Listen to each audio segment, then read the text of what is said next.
एक महात्मा ने बताया, अगर मनुष्य कुत्ते को रोटी खिलाने के 8 फायदे जान जाए तो कभी दुखी नहीं होगा। महात्मा ने बताया, कुत्ते को एक टुकड़ा रोटी खिलाने से क्या फल मिलता है।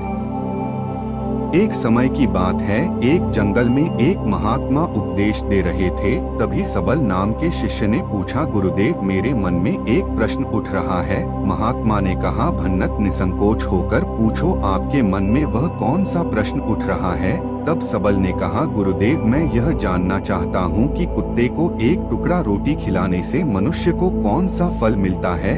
तभी महात्मा ने कहा, भंते कुत्ते को एक टुकड़ा रोटी खिलाने से मनुष्य को 8 फायदे होते हैं तथा जो भी मनुष्य इन फायदों के बारे में जान जाता है उसका जीवन धन्य हो जाता है और उसको जीवन में कभी दुखों का सामना नहीं करना पड़ता है। जो भी मनुष्य पृथ्वी लोक पर कुत्ते को एक टुकड़ा रोटी खिलाता है उसे 8 फायदे होते हैं और वह जीवन भर सुखी रहता है और उसे मृत्यु के बाद मोक्ष की प्राप्ति होती है। महात्मा ने कहा, अक्सर मनुष्य कई मौकों पर कुत्ते का नाम लिया करते हैं। किसी को गाली देते समय भी मनुष्य की जुबान पर कुत्ते का नाम आता है। मनुष्य गाली आदमी को देता है परंतु नाम कुत्ते का बदनाम होता है। तो क्या कुत्ते का जीवन इतना गया गुजरा है।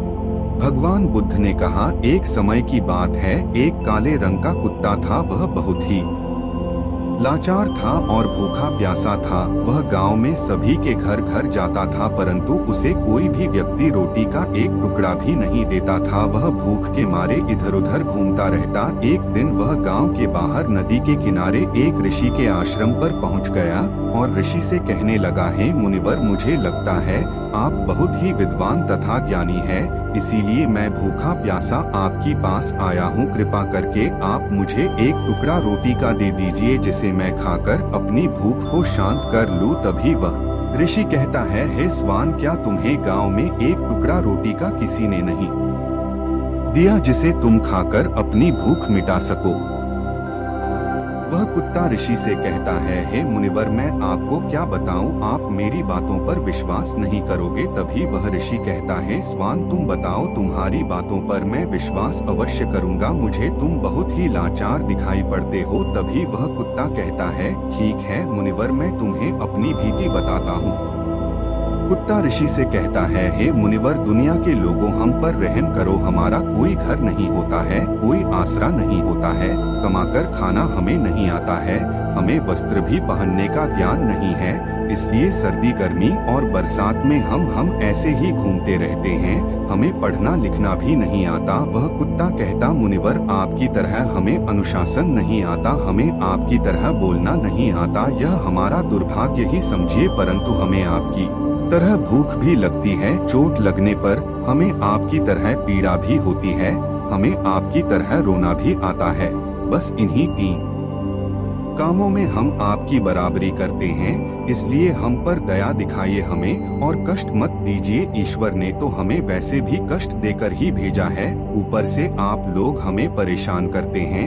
हम आपकी तरह मनुष्य नहीं हैं, हम पराधीन जीव हैं। जब हमारा जन्म हुआ उस समय हमारे आँख कान बंद थे, कह नहीं सकते कि उस समय आपके जन्म पर जैसे नाच गाना होता है, बाजे बजते हैं, खुशी मनाई जाती है, हमारे जन्म पर भी यह सब हुआ होगा। हमारे जन्म पर किसने खुशी मनाई होगी। हम जिस बिछौना पर थे वह रुई का नरम तो था, सर्दी बिल्कुल नहीं लगती थी। मैं मन में सोच रहा था कि किसी बड़े घर में पैदा हुआ हूँ, लेकिन जब हमारी आंख खुली तो मैंने देखा कि हमारी माँ, जिसे आप लोग कुतिया बोलते हो, वह अपने 5 बच्चों को छाती से चिपकाकर एक राह के ढेर में पड़ी थी। हम 5 भाई थे, बाकी 4 भाई तो लाल और भूरे रंग के थे, मैं अकेला ही काले रंग का था। सबसे छोटा मैं ही था, इसलिए कमजोर था। मेरी माँ हम लोगों के पास कम ही आती थी क्योंकि उसे भी अपने भोजन की व्यवस्था करनी पड़ती थी। यदि वह ना खाती तो हमें दूध कहाँ से पिलाती उस एक माँ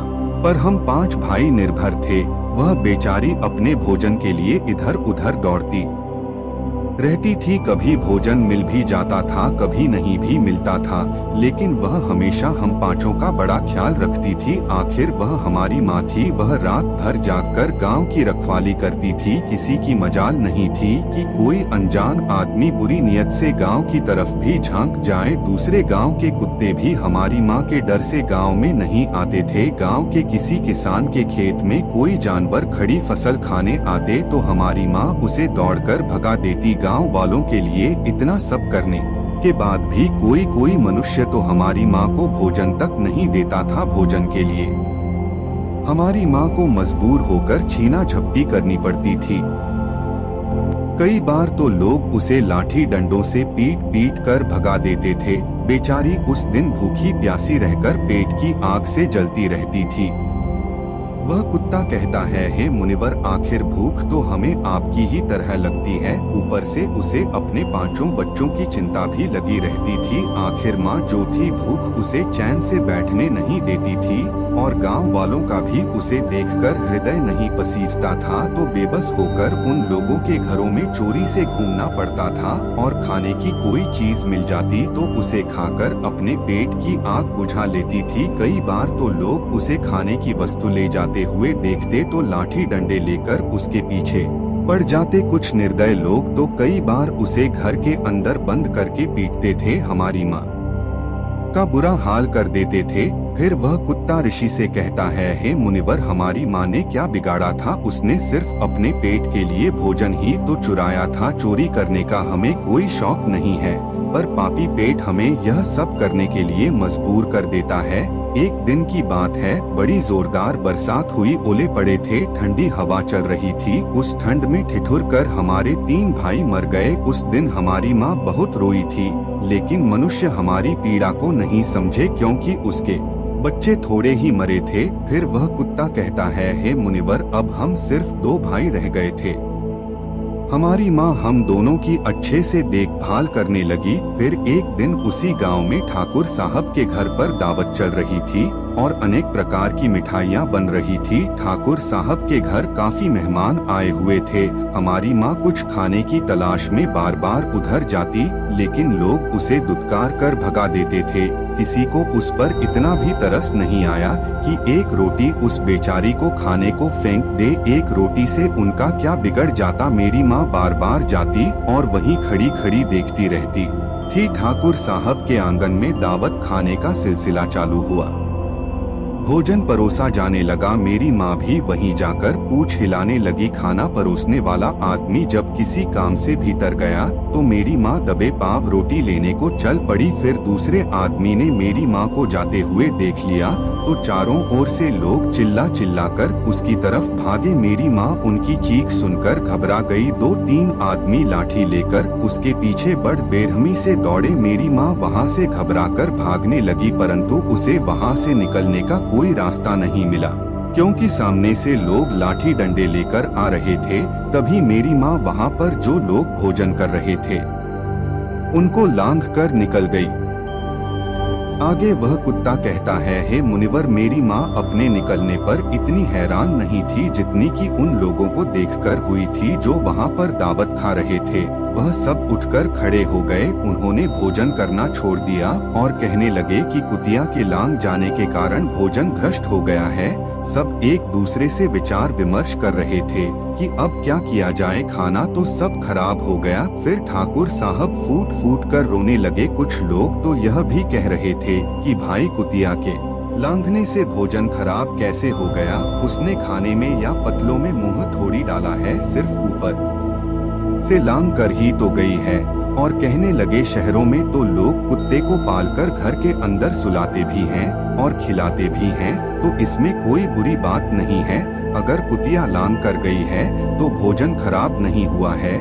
लेकिन उनमें से कुछ लोग बड़े घरों से ताल्लुक रखते थे, उन्होंने एक भी नहीं चलने दी। कह रहे थे कि भोजन तो भ्रष्ट हो गया है, यह हमारे खाने के लायक नहीं है। आखिरकार उन्हीं की बात मानी गई। अब तो वह सारा भोजन गरीबों में बांट दिया गया। उस दिन तो मेरी माँ को खूब पेट भर के खाना मिला था। ऐसा सुख उसने जीवन में कभी नहीं पाया था।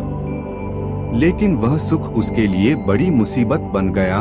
वह भोजन करके वहां आराम से लेटी ही थी, उतने में वह ठाकुर डंडा लेकर वहां आ पहुंचा और उसे बुरी तरह से पीटने लगा। उसे भागने का भी कोई अवसर नहीं मिल पाया। डंडों की चोट से वह बुरी तरह से चिल्लाने लगी। माँ का विलाप सुनकर पत्थर भी पसीज जाता है, पर उस निर्दय को उस पर जरा भी रहम नहीं आया। वह उसे कठोरता पूर्वक पीटता रहा। माँ का वह सौर पूरे गांव में सुनाई दे रहा था। तब कुछ लोग आए और उसे समझाते हुए बोले, ठाकुर साहब जाने दो, भूख में तो आदमी की भी बुद्धि भ्रष्ट हो जाती है। यह तो एक पशु है, इसे अच्छे बुरे का क्या ज्ञान। अब इसे मारकर आपको क्या मिलेगा। जो होना था सो हो गया। लोगों के समझाने के बाद उसने माँ को पीटना बंद किया। माँ ने आकर सारी कहानी हम दोनों भाइयों को सुनाई। हमने सोचा कि कितना कष्ट भरा है। हम कुत्तों का जीवन आदमी एक रोटी के टुकड़े के बदले एक चोर की जितना पीटता है, बेकार है। ऐसे लोग जो हम लोगों की पीड़ा को नहीं समझते। वह कुत्ता कहता है, हे मुनिवर, एक दिन की बात है, उसी गांव के बाहर एक ब्राह्मण आकर ठहरा हुआ था। उसने अपने भोजन के लिए एक जगह बनाया और उस पर दाल बनाने के लिए रख दी। उसके बाद आटा गोद कर रख दिया। वह वहीं पास में कुएं पर पानी लेने चला गया। इधर कहीं से मेरी माँ भी घूमती हुई वहीं पहुँच गई। उसने आटे को देखा तो सोचने लगी कि शायद इस आटे का कोई मालिक नहीं है। यही सोचकर वह उस आटे को खाने लगी। उधर उस ब्राह्मण ने कुएं के पास से देखा कि उसका आटा एक कुतिया खा रही है, तो वह बड़ा दुखी हुआ। वह बेचारा रोने लगा, क्योंकि वह भी 2 दिनों का भूखा और थका हुआ था। कुछ लोगों ने उसे कहा, अरे ब्राह्मण देवता, इस कुतिया ने तुम्हारा भी आटा बिगाड़ दिया। कल तो इसने ठाकुर साहब की पूरी रसोई बिगाड़ कर रख दी। ब्राह्मण दुखी होता हुआ बोला, भाई मुझे क्या मालूम था यह दुष्ट कुतिया मेरे आटे को खाने के लिए घात लगाए बैठी है। ब्राह्मण ने ना आँख देखा ना ताव, लाठी लेकर उस कुतिया के ऊपर टूट पड़ा। माँ उस आटे को ठीक से खा भी नहीं पाई थी, पर उससे ज्यादा कि उस पर लाठी बरस गई। महीनों तक मेरी माँ लड़खड़ाते हुई घूमती रही। तब उस दिन समझ में आया कि आदमी कितना खुदगर्ज है। हम उसका कोई भी कार्य करते हैं तो भी वह हमें नहीं समझता। आगे वह कुत्ता कहता है, मुनिवर, हमारी कमी यह है कि हम उन्हीं मतलबी इंसानों के अधीन रहना चाहते हैं जो हमें कष्ट देता है, जो हमें प्यार से खिलाता है। हम उसके कितने काम आते हैं यह नहीं पता। उनके घर की रखवाली तो करते ही हैं, साथ ही साथ और भी बहुत सारे लाभ हैं जिन्हें मनुष्य नहीं जानता। महात्मा ने कहा, यदि मनुष्य कुत्ते को रोटी खिलाने के फायदे जान जाए तो अपने जीवन में होने वाले नुकसान से बच सकता है। आज मैं आपको बताऊंगा कुत्ते को रोटी खिलाने के 8 फायदे। मनुष्य को पता नहीं है कि जब भी घर में रोटी बनाई जाती है तो सबसे पहली रोटी गौ माता की होती है और पिछली रोटी कुत्ते की होती है। महात्मा ने कहा, ऐसा ही विधान भगवान ने बनाया था, लेकिन भगवान के बनाए उस विधान को भूलकर मनुष्य अगली और पिछली रोटी स्वयं ही खा जाता है। इसका दुष्प्रभाव उसके जीवन पर पड़ता है। कुत्ता वह प्राणी है जिसको रोटी खिलाने से मनुष्य के जीवन में पड़ने वाले ग्रहों के दोष भी दूर हो जाते हैं।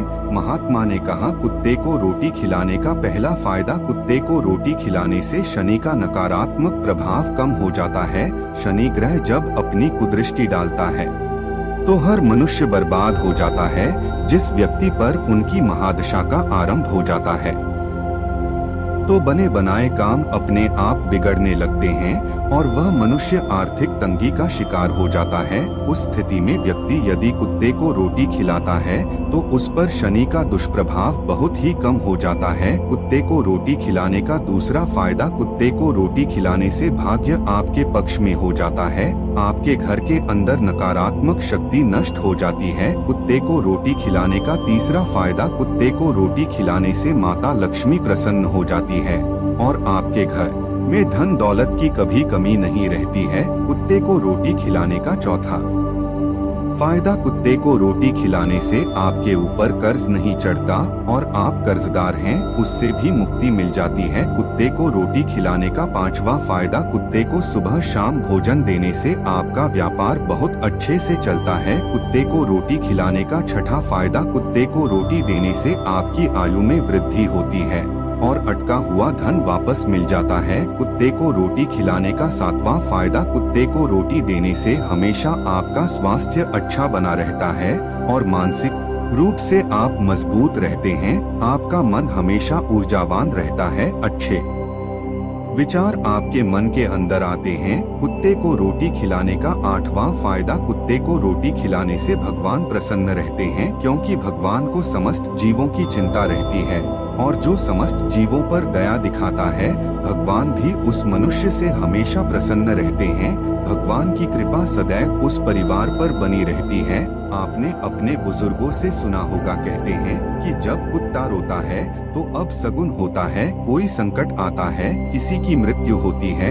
इसलिए कुत्ते को कभी रुलाना नहीं चाहिए। इस प्रकार से महात्मा ने सबल को कुत्ते को रोटी खिलाने के 8 फायदे बताए और जो भी मनुष्य कुत्ते को रोटी खिलाता है तो उसे इन 8 फायदों का फल प्राप्त होता है। वीडियो अगर पसंद आया हो तो वीडियो को लाइक और हमारे चैनल इंस्पायरिंग स्टोरी 89 को सब्सक्राइब करें और अपने दोस्तों के साथ शेयर करें। धन्यवाद।